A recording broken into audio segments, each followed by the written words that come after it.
Current ఛార్జీలు తగ్గిస్తాం. ఎన్నికలకు ముందు హామీ ఇచ్చారు. అయిపోయాక అబ్బెబ్బే జగన్మోహన్ రెడ్డి టైంలో వాటిని వసూలు చేస్తున్నాం తప్పించి ఏం లేదన్నారు. అంతకుముందు చంద్రబాబు నాయుడు వసూలు చేసామని జగన్ పెంచాడు.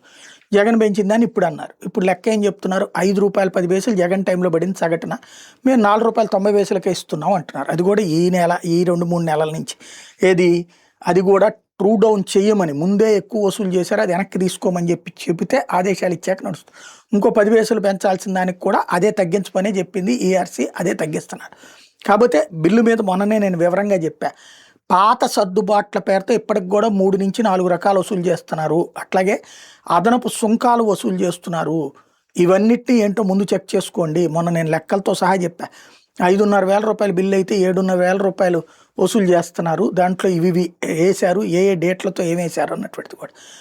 ఏది నాలాంటోడికి ఎట్లుంది, మిగతా వాళ్ళకి ఎట్లుందో ఎవరికి వాళ్ళకి లెక్క తెలుస్తుంది. అయితే ఏంటంటే పేపర్లలో రాసిన వార్తలతో మామూలుగా అయితే కనుక ఎండాకాలంలో కరెంట్ ఎక్కువ వాడతాం, కరెంటు బిల్లులు ఎక్కువ వస్తాయి. వర్షాకాలం, చలికాలంలో కొంత కరెంటు బిల్లులు తగ్గుతాయి. ఈ తగ్గిన దాన్ని వీళ్ళు తగ్గించినట్టు చూపెడుతున్నారు. తగ్గించింది వాడకం తగ్గింది. అది ఇక్కడ గుర్తుపెట్టుకోవాల్సిన అంశం.